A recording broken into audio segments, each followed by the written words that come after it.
All right, what's up, Yugi Tubes? Pangor321 here. Jacob Robinson, Des Moines ARG CS tournament, top 16. Go ahead and get started whenever you want, man. All right, I played Bat, Burning Abyss, Trap Tricks.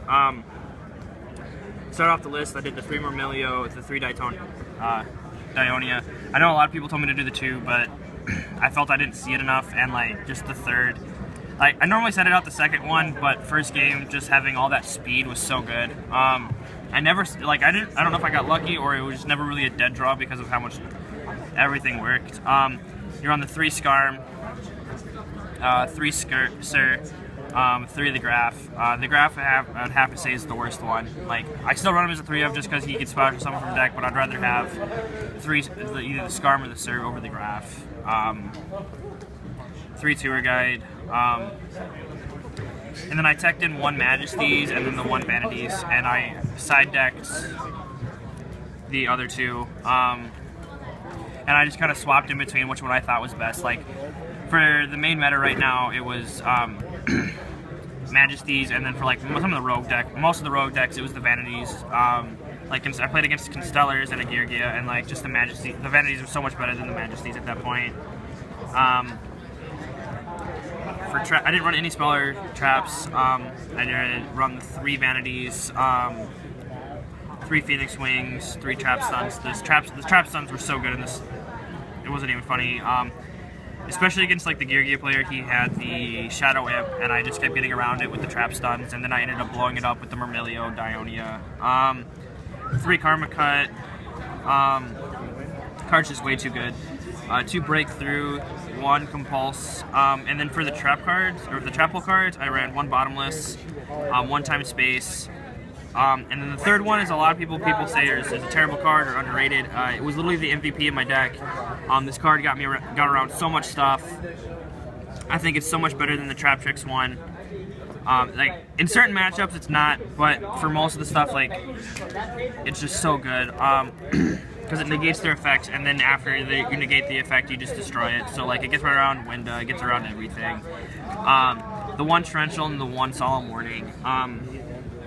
That's the deck list. I do have to give shout-outs to Jeff Jones and Patrick Hoban. If it wasn't for Jeff Jones like rethinking this deck and then talking about how you like, really basically what I got from Jeff was that there are better, all the trap cards that you run, all the spell cards you would run, there's a better trap card for it. So I got that from him, and then if it wasn't for Patrick Hoban's article on Burning Abyss and how he felt it was bad, I wouldn't have come up with the Trap Tricks engine, because it just stabled out like late game, so it still allowed you to explode the field and have something for late game after they wasted the resources to try and get rid of your field.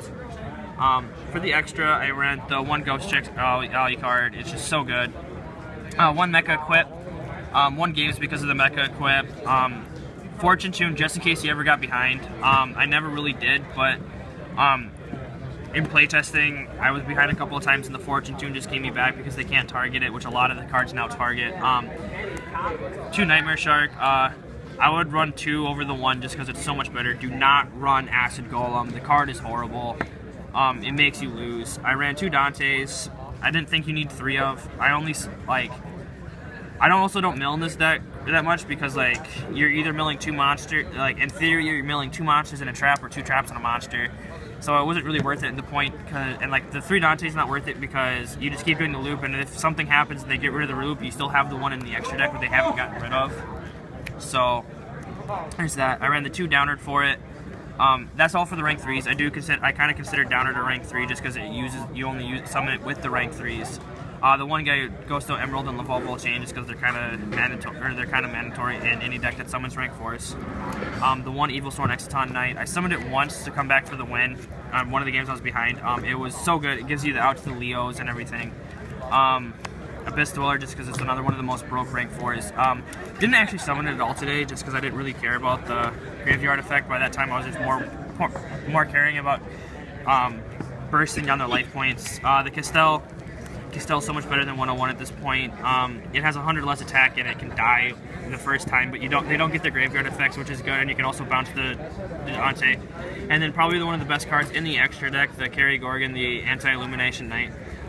This against I summoned it, I think, once against the mirror match, well, not mirror match, but against the Burning Abyss deck, and I shut him down because he couldn't Phoenix Wing with another card set, because then I just redirect his Phoenix Wing. He had a face-up Nightmare Shark, so he couldn't Karma Cut.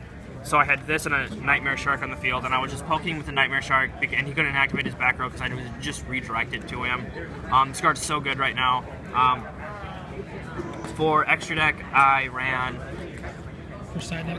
Or side deck, sorry. I keep calling it the extra deck. I ran 2 Jane Disappearance for the EA matchup or mirror match. 2 DD Crow for kind of like the Roger decks. Really didn't see any Rogue decks today. I played against 1 Gear Gia. Everything else was I played against 1 Gear Gia and 1 Constellar. That was the only Rogue decks. I played against 2 40 card. What was it? Burning Abyss, Shadalls, and then I played against nothing else but pure Shadalls, which was kind of heavy in my favor because just Burning Abyss is really good against Shadalls. The 2 Prohibitions, just in case you need them for like some random matchups. The Mind Crush, if you decide to put it in. 2 Flying Seas for Stella Knights and Burning Abyss. 3D Fusions for the Shadal matchup. And the 1 Majesties and 1 Vanity, or 1 Vanities, 1 Majesties, whatever you wanted to swap out for. Alright, that's the deck. Alright, any last changes or anything you would make to the deck, or any last comments? Normally when I sided it out, I would side out either the Vanities, Majesties, and then I would take out a graph, and like this was like insta locked sideboard is one of these. This either searches out the other one, and then whatever else I needed for this. I think the deck's really solid. I know a lot of people have been ragging on the deck, wondering how I did so well today with this deck because it's horrible. All I gotta say to that is, you think the deck's horrible, just try building it and try it. Like, I think it fixed the problem with the high ceiling. So I'm gonna stand next to this deck. Yeah, it's probably not gonna be the best thing when the next set comes out, so it's probably only good right now. But just being able to sustain and have that in-game and that late-game control is so important. That's it. Alright, well, thanks for letting me get the deck profile from you. Good luck tomorrow. Hope you win it. That'd be kind of cool. But thanks for watching, everyone.